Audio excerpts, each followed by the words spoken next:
Olá, povo de Deus! Estamos iniciando a nossa live das 20 horas em ponto. E hoje com o tema O Apocalipse, quando o fim é só o começo. E o tema de hoje é o texto profético. Na última live nós demos a introdução desse texto profético. Nós falamos das 7 bem-aventuranças. Depois nós apresentamos algumas questões que são vitais para nós entendermos por que o livro do Apocalipse tem sido tão pouco lido. Primeiro, o medo instintivo da morte. Todo homem tem um medo instintivo da morte. O último inimigo a ser vencido é a morte. E o Apocalipse, ele trata da vitória final diante da morte. Mas esse cenário de juízos derramados sobre a humanidade deixa muitos perturbados e há uma certa distância do livro do Apocalipse. Irmão Paulo, seja bem-vindo. A segunda razão, questão vital do Apocalipse, é que, voltando às promessas, a primeira promessa diz respeito a ler, a ouvir e com isso guardar a palavra profética, porque o tempo está próximo. Geralmente, quando nós, que estamos aqui 2021 anos depois da morte de Jesus, ou depois do nascimento de Jesus, Gandara, seja bem-vindo. Nós que estamos aqui há 2021 anos do nascimento de Jesus, nós temos uma impressão que o tempo está mais próximo, porque a vinda de Jesus, em diante de todos os sinais, parece ser bem próxima de nós. Mas o entendimento correto do texto é: o tempo da volta de Jesus está próximo para todos os homens, porque todos os homens têm o mesmo período de vida na terra. Moisés, escrevendo o Salmo 90, ele disse: a vida do homem é 70, 80, o que passa disso é enfado. Então o homem pode chegar ali a 70, 80, 90, 100 anos, um pouquinho mais. Mas todos os homens têm essa mesma quantidade possível de vida. E depois que ele morre, o tempo para de contar. Ele não mais está ligado a esse mundo físico. E porque ele não está ligado a esse mundo físico, quando a trombeta tocar, num abrir e piscar de olhos, o seu corpo será transformado e ele vai se levantar do túmulo como se tivesse morrido naquele dia. Porque o tempo parou de contar para ele. Então o tempo da vinda de Jesus está próxima de todo homem, porque todo homem só tem a sua existência para se preparar para a volta de Jesus. Por fim, nós também demonstramos que para ler o livro do Apocalipse, nós precisamos de uma leitura guiada ou mediada. Lembra de Eunuco? Ele estava lendo o profeta Isaías e não entendia aquilo que ele estava lendo. Até que o profeta Elias, o Filipe perguntou para ele: você entende o que você está lendo? E ele respondeu: como poderei eu entender se não há quem me ensine? E aqui estamos nós descortinando o livro do Apocalipse por um processo de mediação no ato da leitura, que permite com que o ouvinte aprenda a apreciar o texto profético, compreendendo como esse texto se aplica em sua vida e na história da humanidade.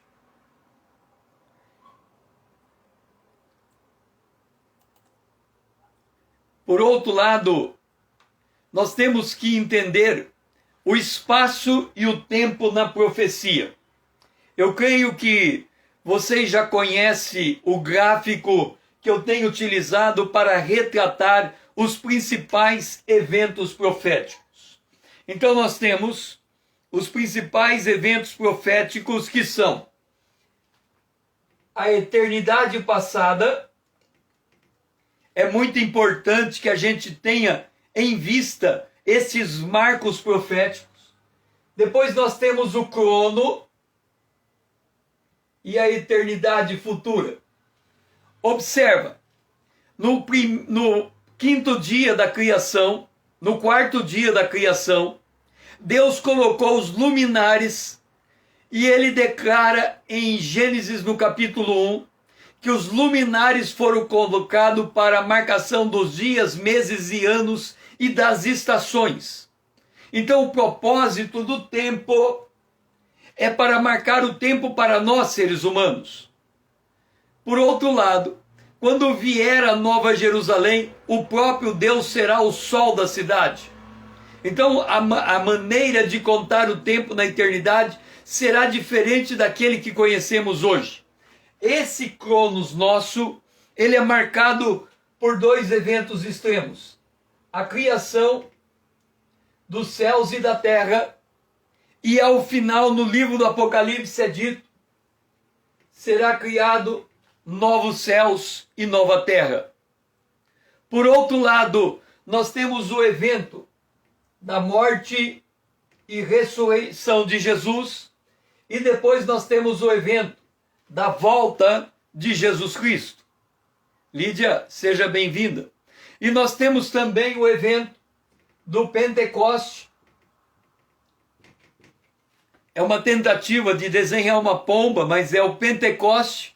E depois nós temos o arrebatamento da igreja, com a ressurreição dos mortos. Estes são os principais pontos do tempo. Agora vamos entender uma coisa. O cosmo, o universo, ele foi criado em 3 dimensões. Nós conhecemos as dimensões da altura, da largura e da profundidade. Então nós temos 3 dimensões: altura, largura e profundidade. Mas nós temos uma 4ª dimensão, que é a dimensão do tempo.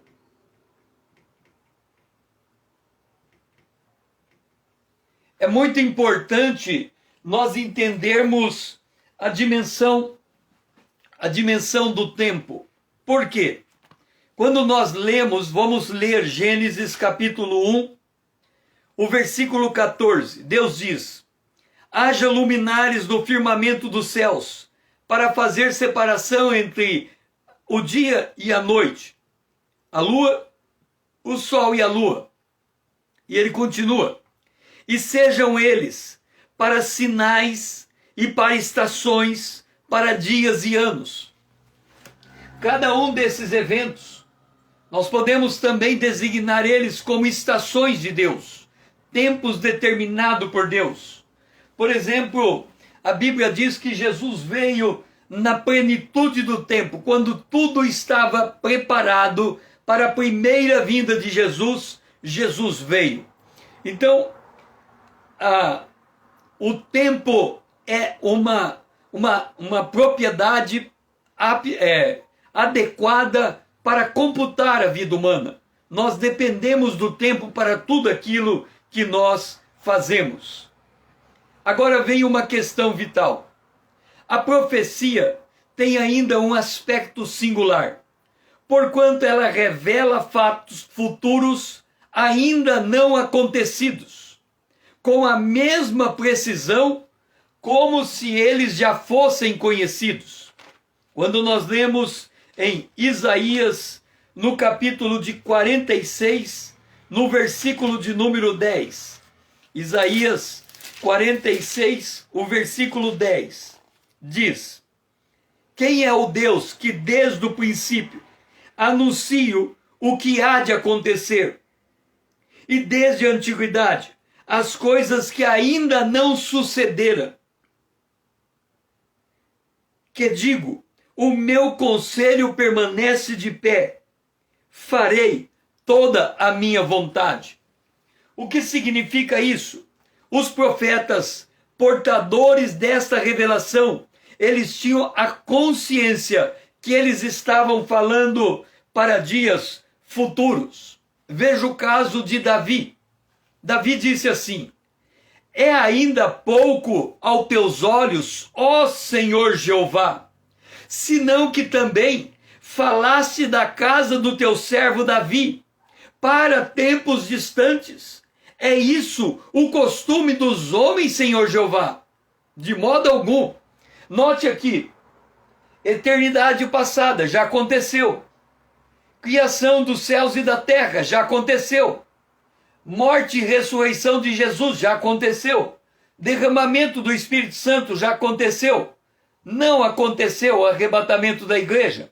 Não aconteceu a segunda vinda de Jesus. Não aconteceu a criação dos novos céus e da nova terra. Como também não aconteceu a eternidade futura. Mas nós temos a convicção de que os eventos futuros, eles vão acontecer tão certo quanto os eventos passados se realizaram. Então vamos entender o método de escrita da profecia. Note uma coisa, a palavra profética, a Bíblia, ela foi escrita por homens inspirados pelo Espírito Santo. A razão por quê?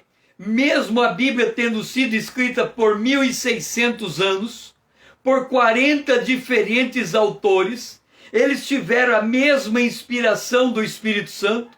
Então a Bíblia concorda de Gênesis a Apocalipse. Ela fala consigo mesmo. A palavra profética, ela foi escrita em linguagem humana, com todos os recursos que a linguagem humana permite, de forma a trazer ao entendimento o significado da intenção divina na sua interação com o homem. Note, João capítulo 1, o verbo se fez carne e habitou entre nós, e vimos a sua glória como a glória do Filho, como a glória de Deus. O verbo se fez carne, ele entrou na história humana. Esta história está registrada nos evangelhos. Ele habitou entre nós. Nós vimos, diz João e Pedro também, nós vimos a sua majestade. Então eles foram testemunhas que presenciaram o ministério terreno de Jesus Cristo. À medida que o tempo avança, o rastro deixado pelo profeta se torna conhecido como passado. E quando esse passado se torna objeto da nossa investigação, seus fatos notáveis acerca de...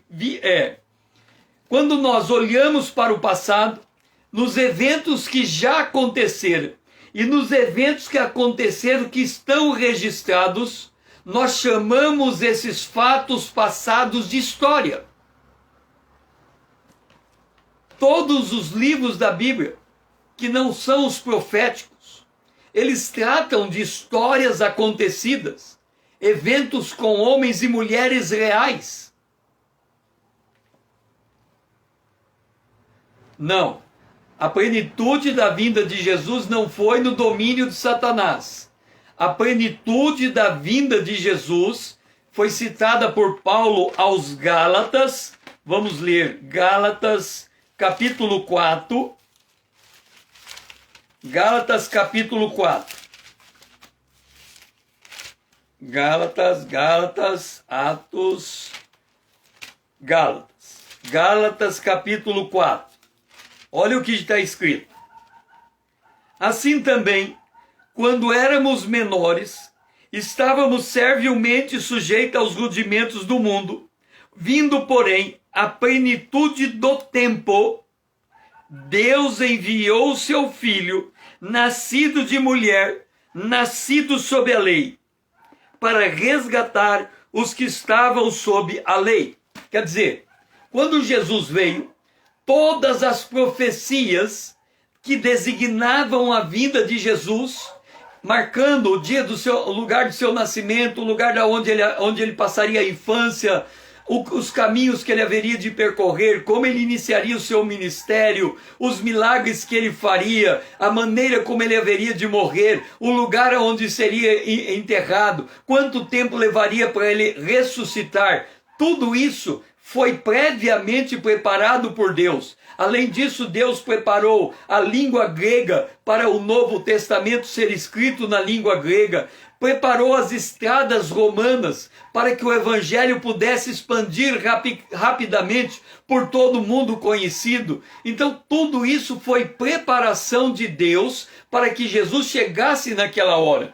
Da mesma maneira, não é Satanás que está preparando os dias que estão por vir. É Deus que está colocando cada coisa no seu devido lugar para que Jesus possa voltar. Satanás não tem esse domínio da história. Ele só faz as coisas que lhe são autorizadas por Deus. Então vamos exercitar a leitura bíblica para nós entendermos o texto profético. Veja bem, como é importante para nós entendermos o texto profético. Vamos abrir em Gênesis, capítulo 3, versículo 15. Esse verso é chamado de proto-evangelho. Dentro desse texto está a semente do evangelho. Gênesis, capítulo 3, versículo 15. Diz assim: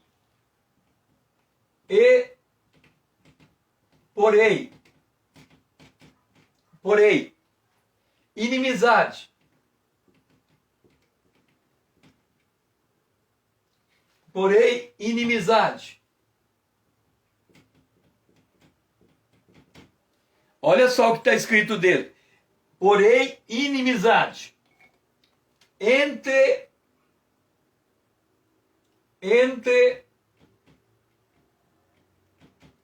ti. Porém, inimizade entre ti, entre a mulher.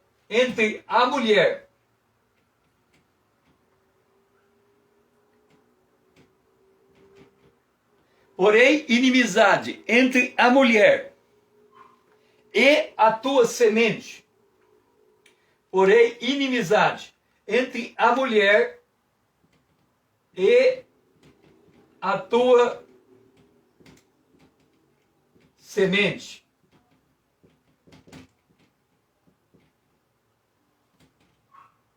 Porém, inimizade entre a mulher e a tua semente. Esta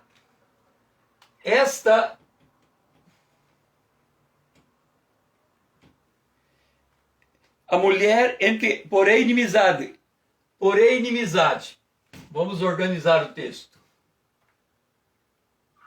Porém inimizade entre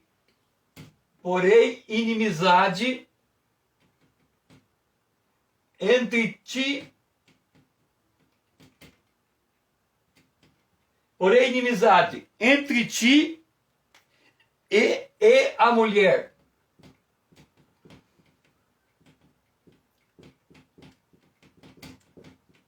Porém inimizade entre ti e a mulher.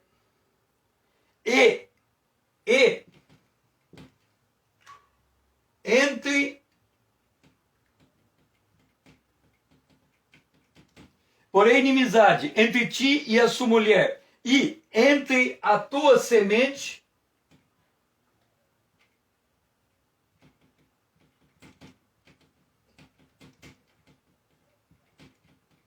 porém inimizade entre ti e a mulher, entre a tua semente e a sua semente.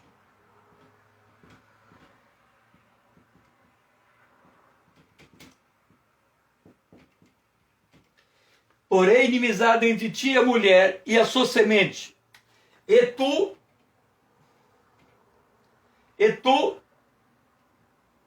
lhe ferirá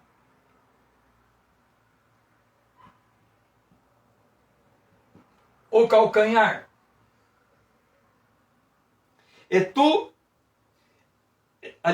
E esta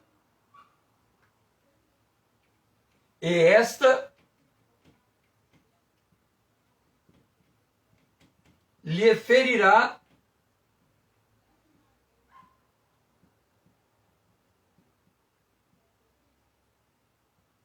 a cabeça.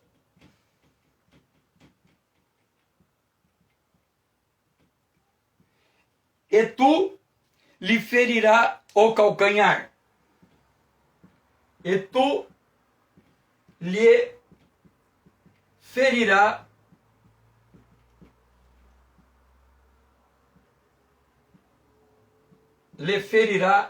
o calcanhar.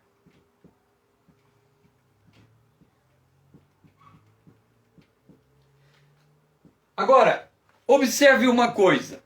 Esse texto que está aqui, ele é um texto profético. Como é que devemos ler esse texto profético? Primeiro, vamos reconhecer os personagens do texto. Porém, inimizade entre ti. Quem é ti? Esse ti é a serpente no jardim do Éden. Porém, inimizade entre ti e a mulher. Quem é a mulher? Porém, inimizade entre ti e a mulher. Quem é a mulher? Lá no jardim do Éden, a mulher era a varoa, também chamada Eva. Então ele está dizendo, vai ter uma inimizade entre você, serpente, e a mulher, a varoa, a Eva. Depois diz, a tua semente, isso aqui é importante. Ele diz aqui, e a tua semente. Quem é essa semente? Essa semente é a semente da serpente. Depois diz que é Caim. Lembra que Eva, a mulher Eva, teve um filho que matou o outro. Quem é o filho que matou o outro? A semente da mulher, que é Caim. E a sua semente. Quem é a sua semente? Abel. A mesma mulher teve uma semente que foi Caim, e esta mesma mulher teve uma semente que foi Abel. A semente Caim foi seduzido pela serpente e se tornou a semente da serpente. Abel foi guiado por Deus. Ele se tornou a semente da mulher. Então, o que significa isso? Observa que todo o texto está no singular. O conflito entre o ser humano e a serpente se estendeu até a primeira geração, Caim e Abel. Esta é a leitura no primeiro nível. Nós estamos lá em Gênesis, estamos lendo esse texto, e esse texto, olhando para os personagens presentes naquele texto, a gente lê quem é a serpente, quem é esse ti, é a serpente que está lá enganando a mulher. Quem é a mulher? É a varoa, é Eva.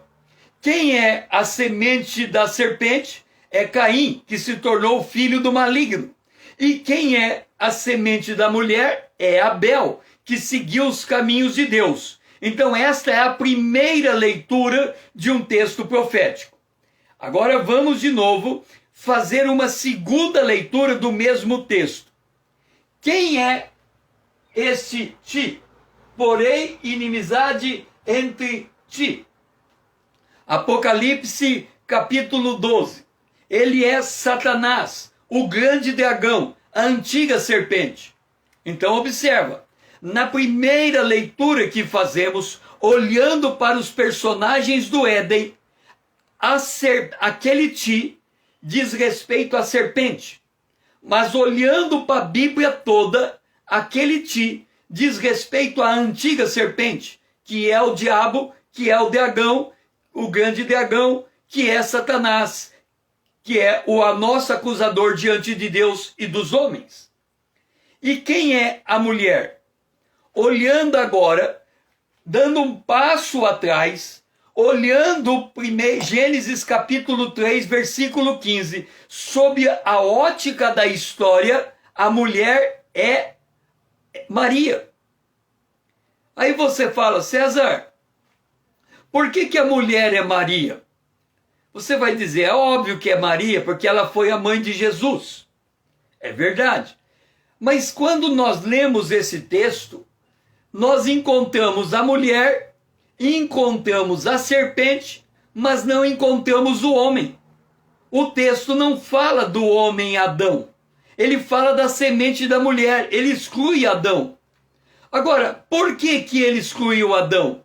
Quando a gente olha para Maria, a mãe de Jesus, ela teve um esposo que chamou José.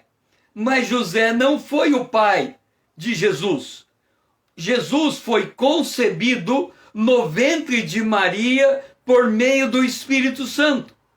Então, quando olhamos para esse texto e diz, porém inimizade entre ti, serpente, e a mulher, esta mulher é Maria. Por quê?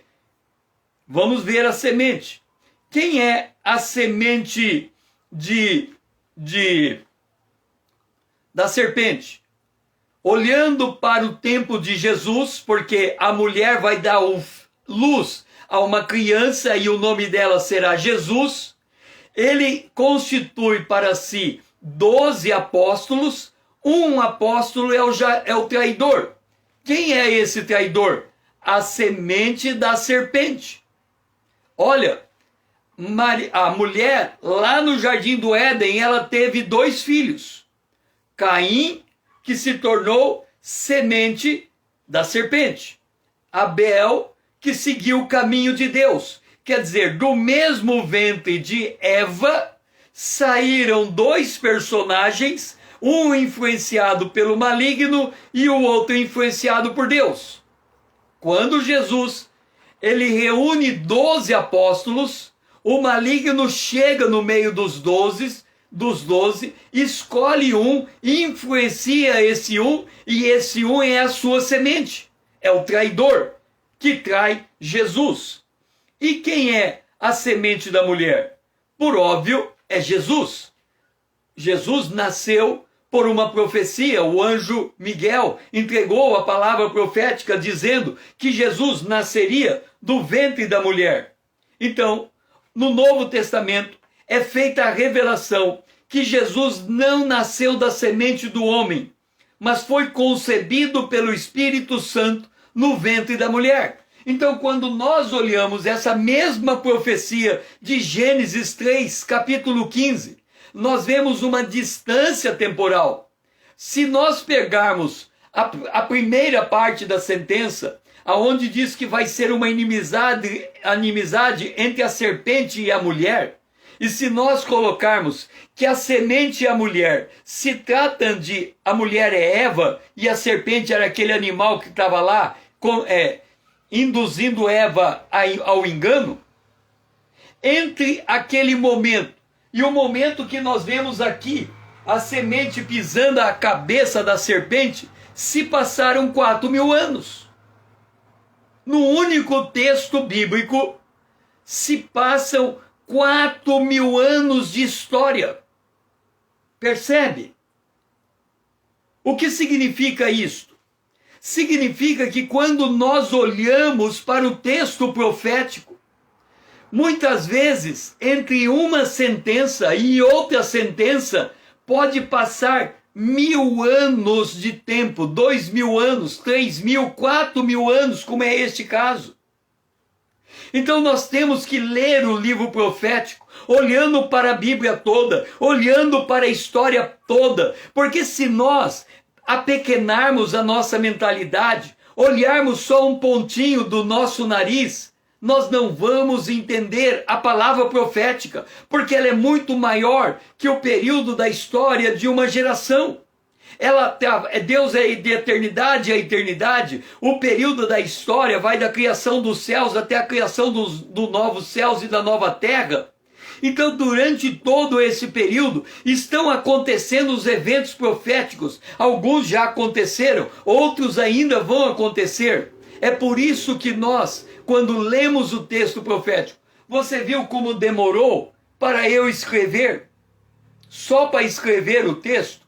Mas é assim, é meticuloso, é no detalhe. Olha por que eu mudei as letras. Eu mudei as letras porque as frases foram mudando de personagem. para eu enxergar melhor quem são os personagens do texto. Então, quando lemos o texto profético, nós temos que fazer perguntas para ele, nós temos que aprofundar, nós temos que sondar. É por isso que tem aquele que lê e tem aquele que ouve. O que você está recebendo de mim é fruto de 30 anos de estudo que eu fui fazendo do texto profético para conseguir entender e entregar com uma certa facilidade aquilo que você está recebendo em questão de minutos, de hora. Por quê? Porque alguém precisa aprofundar, gastar o tempo, mas o outro precisa ouvir o que foi transmitido. Esta é a natureza do texto profético.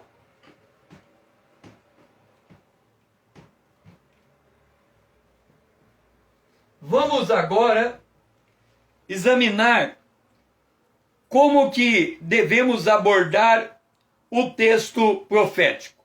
Observa um detalhe.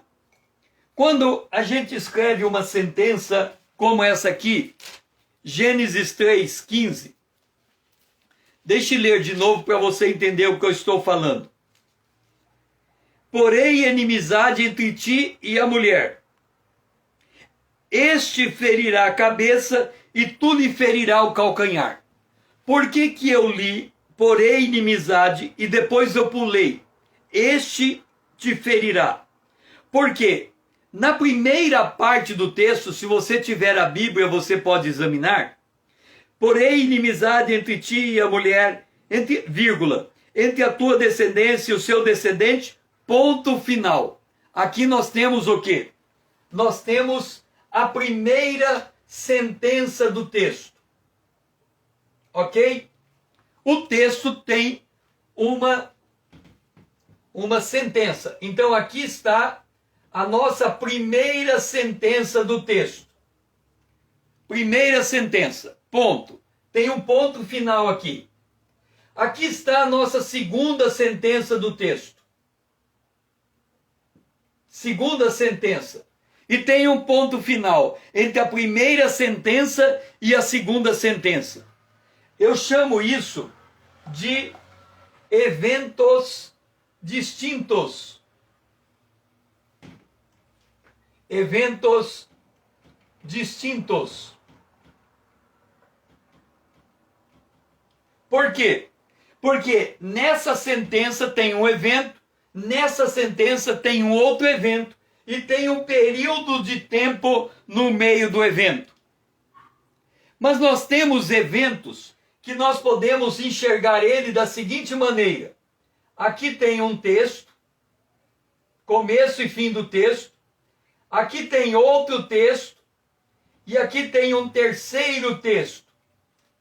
O que está acontecendo nesta parte do texto aqui, ó? Eventos simultâneos. Você tem um texto que conta uma história que começa num ponto e termina no outro. Depois você tem um texto que conta essa história do meio. Só conta ela. Depois você tem um texto que começa a contar a história do meio e avança outro ponto. A gente chama esse texto de eventos simultâneos. Eventos simultâneos. Depois nós temos um evento que esse evento nós podemos entender ele dessa forma, como uma pirâmide. Ele pega um ponto e dá um resumo daquilo que está acontecendo. Então, esse texto a gente chama de texto sumário. É como se fosse o índice de um livro. Ele, num ponto do texto, ele diz para você o que aquele texto significa. Existe um texto que nós vamos chamar aqui de alongado. Um texto chamado de alongar. O que significa isso? Ele pega um texto e ele expande aquele texto, aquele evento que está acontecendo, ele quer contar o evento no detalhe. Então ele pega aquele texto e aumenta o texto, como se ele estivesse colocando uma lupa no texto. Nós temos também um texto que a gente chama de texto pausado. Um texto chamado de pausa. O que é um texto de pausa? É como se você estivesse contando uma coisa para você, de repente ele fala, para, deixa eu te explicar uma coisa. Para um pouquinho, deixa eu te explicar uma coisa. É um texto que tem uma pausa. Nós temos um texto que a gente põe um ponto de interrogação. A gente chama esse texto de elipse. Ele fala uma coisa para você, por exemplo, alguém chega para você e diz assim, a mulher está grávida. Ele falou uma coisa para você, o que você pensa? Ela tem uma criança na cabeça, mas ele, no ventre. Mas ele não disse que a mulher tinha uma criança no ventre, ele disse a mulher está grávida. Mas você sabe que se a mulher está grávida, uma criança está na barriga dela. Então esse é um texto elipsado. Ou seja, você lê algo no texto e você entende algo que não está escrito no texto, mas que você sabe que se faz presente, porque é a única maneira daquela coisa acontecer no texto. Nós temos o texto antecipado. Antecipado.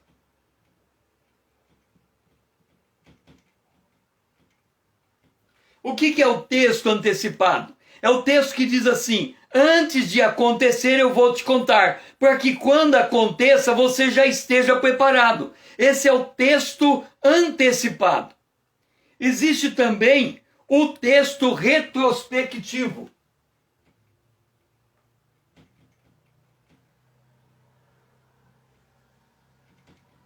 O texto retrospectivo é como diz assim, olha, vem cá, deixa eu contar o que aconteceu para você entender esse dia. Aí ele volta para o passado, ele conta o que aconteceu no passado para você entender o que está acontecendo nesse dia. Chama texto retrospectivo. E tem um texto chamado texto completivo. Texto que completa. Um texto que completa. O que significa isso, César? É o texto que uma vez, que para você entender ele fala, pera lá, deixa eu te acrescentar mais uma coisa, e mais uma coisa. O que é que eu estou dizendo? Quando nós lemos o texto profético, um texto pode ser visto de 9 formas diferentes. Ele pode ser um texto distinto, um texto simultâneo, um texto sumarizado, um texto alongado, um texto pausado, um texto elipsado, um texto antecipado, um texto retrospectivo e um texto completivo. Aí você fala, César, por que você está colocando tudo isso? Porque quando a gente for estudar a palavra profética, o Apocalipse, eu vou dizer para você assim, no texto tal está escrito tal coisa. Você vai me dizer, César, está brincando comigo, né? Eu leio aquele texto há 10 anos. Eu nunca vi o que você disse que tem no texto.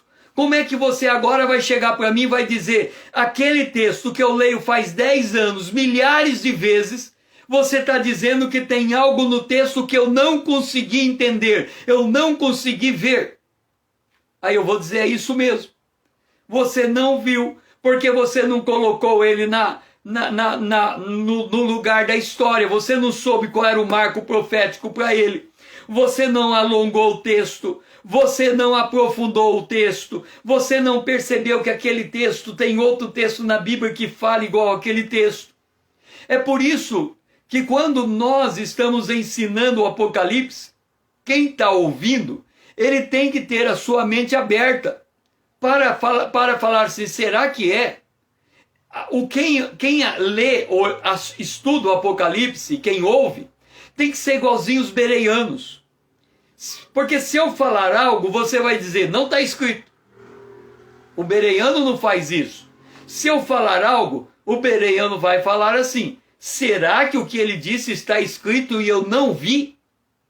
Aí ele vai pegar o texto, ele vai debulhar o texto, ele vai examinar o texto de todas as maneiras, vai virar para cima, para baixo, esticar, encolher. Aí ele vai dizer, sabe que o César tinha razão? Eu tinha lido esse texto e nunca tinha entendido esse ponto. Agora ficou claro para mim. Por quê? Porque você enxergou o texto em uma destas dimensões. O texto não é mais uma carreirinha de palavra. Você fala, pera lá, entre a primeira sentença e a segunda sentença tem 4.000 anos de história. Tem o Antigo Testamento inteiro entre a primeira sentença e a segunda sentença. Então eu não posso ler como quem vai atropelando o texto. O texto profético tem que ser como alguém que bebe uma boa bebida, que come uma boa comida. Ele come devagar, ele come sentindo o gosto, ele come tendo prazer, ele come se deleitando, ele come se divertindo, ele come fazendo festa. É assim que a gente tem que ler o texto profético. Ele não pode ser lido de forma atropelada, atabalhoada. Ele tem que ser lido com carinho, ele tem que ser lido com cuidado, ele tem que ser lido com diligência, ele tem que ser lido comparando uma coisa com a outra. Nós somos chamados a ler esse texto, a amar esse texto, porque Jesus disse, quem me ama, guarda os meus mandamentos. Se nós temos que guardar a palavra profética, nós temos que nos apaixonar pelo Apocalipse, nós temos que nos alimentar com este livro. Vamos então conhecer cada um destes elementos que dizem respeito ao texto. Primeiro, vamos conhecer um exemplo de texto distinto. Distintos. Agora, para que eu não tenha que escrever na lousa o texto, pegue a sua Bíblia. A minha Bíblia é atualizada. Seria bom que você lesse também na Bíblia atualizada, para a gente não perder tempo com diferença de escrita entre os textos. Vamos abrir a Bíblia em Daniel, capítulo 9, o versículo 25. Olha o que está escrito em Daniel, capítulo 9, verso 25. Olha só. Sabe e entende. Olha como começa o texto. Ele está pedindo que a gente deve saber o que está acontecendo e entender o que está acontecendo. São duas coisas. Uma é saber, a outra é entender por que aquilo está acontecendo. Ok? Então vamos lá. Sabe e entende. Desde a saída da ordem para restaurar e para edificar Jerusalém até o ungido, até o príncipe, vai passar 7 semanas e 62 semanas, portanto 69 semanas somando. As praças e as circunvalações se reedificarão, mas em tempos angustiosos. Observa que ele está dando 2 eventos. Primeiro, a ordem para restaurar e edificar Jerusalém. Segundo evento, o Messias, o príncipe. Ele está dizendo o quê? Ele está dizendo isso aqui. Olha, tem um evento aqui, e a distância de tempo entre esses eventos são 69 semanas, que é 7 semanas, 7 semanas mais 62 semanas. Então, Entenda, 62 semanas. Então entenda, esse texto é um texto, vamos ilustrar. Você vai no cemitério.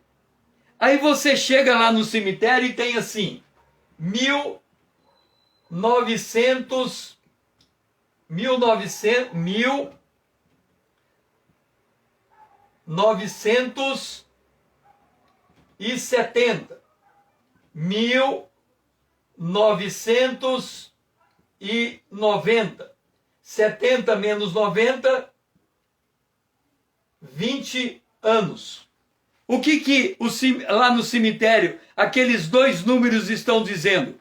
Quando a pessoa nasceu, quando a pessoa morreu. Qual é a tua conclusão? Se ela nasceu em 70 e morreu em 90, aquela pessoa viveu 20 anos. Você observa como a gente está habituado com textos que contam uma coisa, para e conta outra e tem um tempo no meio. Muitos textos proféticos. A gente lê e emenda tudo. É como se alguém falasse assim para você: César, que dia você nasceu? Eu nasci em 1961. Aí ele fala: em que você é formado? Aí eu digo: eu sou formado em administração, teologia, ciências contábeis. Aí ele diz assim para mim: César, você formou nessas 3 faculdades com 1 ano de idade? Óbvio que não. Eu levei muitos anos para me formar.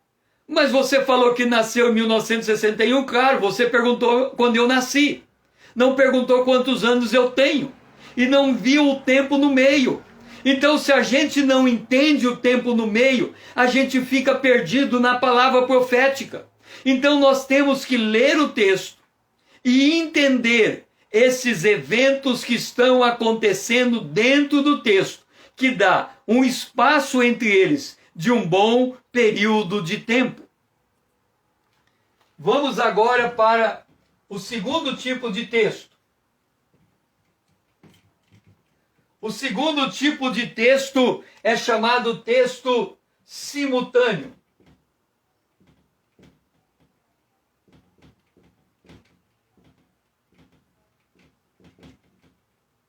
Textos simultâneos. Vamos pegar um exemplo desse texto. Leia Apocalipse capítulo 12, versículo 1 e 3. Apocalipse capítulo 12. Aqui nós temos um texto simultâneo. Apocalipse, capítulo 12, versículo 1 e 3. Diz o 1: Vi um grande sinal no céu, a saber, uma mulher vestida de sol, com a lua debaixo dos pés, e uma coroa de 12 estrelas sobre a cabeça. Agora o verso 3. E vi outro grande sinal no céu. Eis um dragão, grande e vermelho, com 7 cabeças, 10 chifres, e nas cabeças 7 diademas. Então o que ele vê? Ele vê uma mulher e ele vê um dragão. Uma mulher e um dragão. Esta mulher e esse dragão estão no mesmo tempo da história. O evento está acontecendo de forma simultânea, sincronicamente, no mesmo instante. Por exemplo, quando nós assistimos às eleições municipais ou a eleição presidencial, em cada cidade tem um repórter. Aí o cara fala assim: repórter da cidade tal, fala o que está acontecendo, e ele explica. Repórter da cidade tal, fala o que está acontecendo, e ele explica. Tudo o que está acontecendo em todas as cidades do Brasil estão acontecendo no mesmo instante, no mesmo tempo. Mas olha que esse texto que nós lemos o verso 1 e lemos o verso 3. No entanto, para nós entendermos, nós temos que colocar o verso 1 e o verso 3, um de frente para o outro. Porque eles estão acontecendo na mesma hora. Senão eu falo, olha, deixa eu falar da mulher. Pá, pá, pá, pá, pá, pá, e aqui é a mulher. Agora deixa eu falar do dragão. Pá, pá, pá, pá, aqui está o dragão. Aí você fala, César, você está falando do dragão, para onde foi a mulher? Está aqui a mulher. Então fala da mulher. E o dragão, para onde foi? Está aqui o dragão. Ah, então você está dizendo que os dois estão no mesmo lugar, um de frente para o outro. Agora você entendeu. Você entendeu o verso 1 e você entendeu o verso 3. Os dois eventos estão acontecendo no mesmo lugar, no mesmo espaço, um de frente para o outro. Isto é evento simultâneo. Tem muitos exemplos disso na Bíblia, no texto profético. De dois textos em lugares diferentes, falando do mesmo evento. Se a gente não sabe o marco profético, a gente não liga uma coisa, pensa que aqui está falando de uma coisa e lá está falando de outro. Nós temos que juntar as duas coisas para entender o evento. Isto é o evento simultâneo. Agora vamos ver o evento sumarizado. O evento sumarizado. Sumário, resumo. Sabe? Alguém chega num lugar e fala assim, e você chega num lugar e alguém fala, deixa eu explicar o que está acontecendo aqui. Tipo assim, tem um acidente de carro e todo mundo faz aquele bolo para ver o que aconteceu. Aí você chega lá e a pessoa vira, deixa eu contar para você o que aconteceu aqui. E aí ele dá um resumo. Vamos abrir a Bíblia em Daniel, capítulo 7, versículo 17. Para vermos um evento sumarizado. Daniel, capítulo 7, versículo 17 e 18. Olha só. Estes grandes animais, que são quatro reis que se levantarão da terra. Mas os santos do Altíssimo receberão o reino e o possuirão para todo sempre, de eternidade a eternidade. Olha, ele está dizendo, está vendo esses 4 animais aqui? Esses 4 animais são 4 reis. Quais são esses reis? O Império da Babilônia, o Império Medo-Persa, o Império Grego e o Império Romano. Quantos anos de história está sendo escrita nesses 4 reis? Uns 800 anos de história. Alguma coisa assim. Agora note, ele resumiu tudo e colocou tudo junto. Aqui tem 4 reis e depois vai vir o rei. Os santos dos Altíssimos receberão o reino. Quando é que os santos virão? No final, depois da vinda de Jesus. No milênio. Então nós temos ali mais 2000 anos de história. Então nesse texto nós temos no mínimo 2800 anos de história. E ele deu um resumo. Então quando a gente vai falar de um texto como esse e a gente começa a debulhar, a pessoa fala, como? Quem é esses 4 reis? Aí eu vou contar a história da Babilônia. Eu vou levar um tempo para contar. Depois eu vou contar a história medo-persa. Também vou levar mais um tempo. Depois eu vou contar a história grega. Vai levar mais um tempo. Depois eu vou contar a história de Roma. Vai levar mais um tempo. Depois eu vou contar a história de Roma que voltou de novo ao seu antigo poder. Depois eu vou contar da segunda vinda de Jesus, do arrebatamento dos santos, do encontro com ele nos ares, deles voltando com Jesus, Jesus vindo com seus exércitos, que são os santos. Vai mais um tempo. Então, no mesmo texto, Daniel 7, 17 e 18, nós temos 2800 anos de história. Por exemplo, sabe quando vai começar o jogo de futebol? E a pessoa fala, olha, hoje vai ter o jogo de futebol, o time A e o time B. O time A vai jogar fulano, fulano, fulano, fulano e ciclano. O time B vai jogar fulano, fulano, fulano e ciclano. o juiz vai ser fulano, a bandeirinha vai ser ciclano, outro bandeirinha vai ser ciclano. E aí eles vão jogar no estádio tal. A retrospectiva desse jogo é muito bom. O que ele está fazendo? Ele está dando um sumário do que vai acontecer ali. Ele está nos preparando o ambiente para entendermos a cena.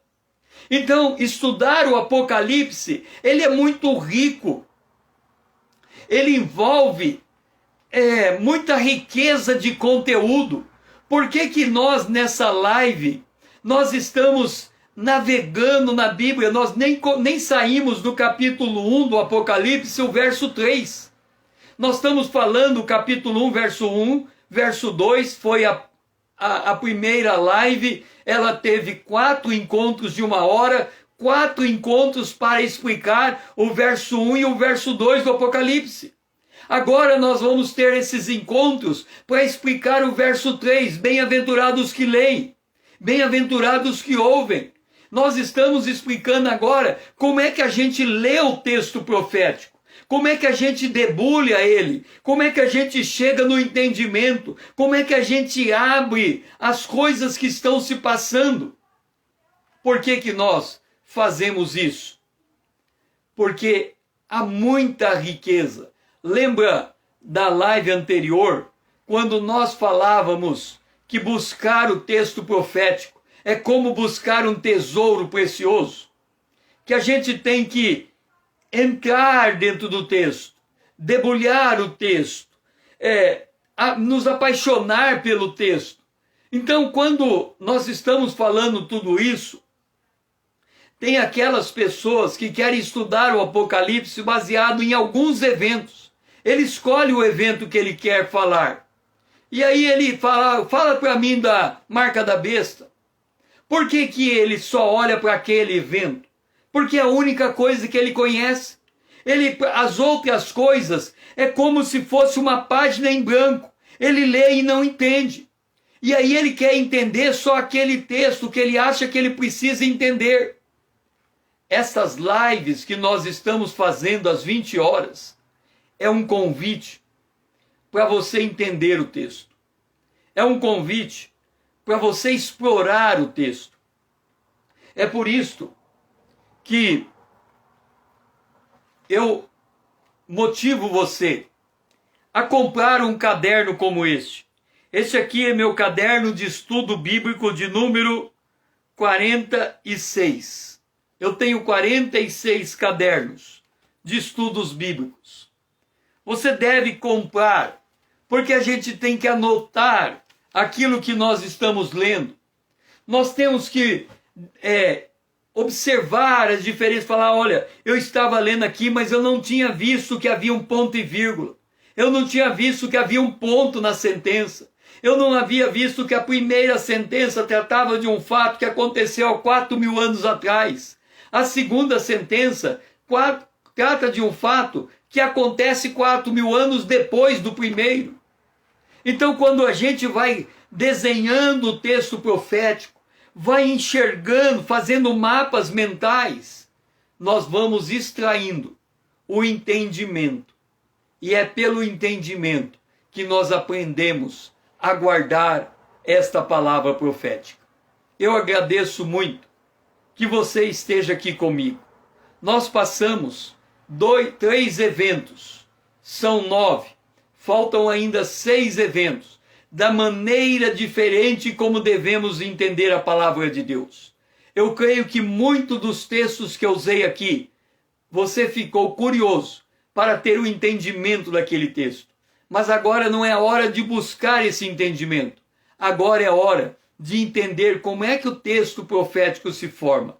Para que quando a gente estiver trabalhando o entendimento, você vai falar, agora eu entendi, esse é um texto distinto, esse é um texto sumarizado, esse é um texto, vamos dizer aqui, simultâneo. Então agora eu estou entendendo a palavra profética. Venha fazer parte da minha comunidade. Se inscreva como meu seguidor. Vamos aumentar esse espaço. para que essa mensagem possa chegar mais longe. Eu preciso de você para me ajudar nesse propósito. Por outro lado, olha aqui, ó, você põe o dedo no aviãozinho aqui, ó. Vamos ver se vai. Não, ok. Agora eu posso enviar aqui, ó, para os meus amigos. Eu vou enviar para os meus amigos. Enviei. E esse vídeo vai chegar até eles. Você pode fazer isso também. É tão simples. É só marcar o aviãozinho, marca os teus amigos, manda esse vídeo para frente, e eles também poderão ter a oportunidade de vir junto conosco para nós estudarmos junto a palavra profética. Que você tenha uma noite abençoado na presença de Deus. Que o Senhor te guarde e o Senhor te livre de todo perigo e lhe traga a vitória. Eu agradeço por suas palavras, Gandara, pelo seu agradecimento, pela minha disposição de estar aqui ensinando. E essa é a minha disposição, é de estar aqui noite após noite. Nós temos muitas noites pela frente. É muito conteúdo que eu vou estar transmitindo para que a gente possa entender com profundidade a palavra de Deus. Agradeço, grato, que o Senhor seja louvado.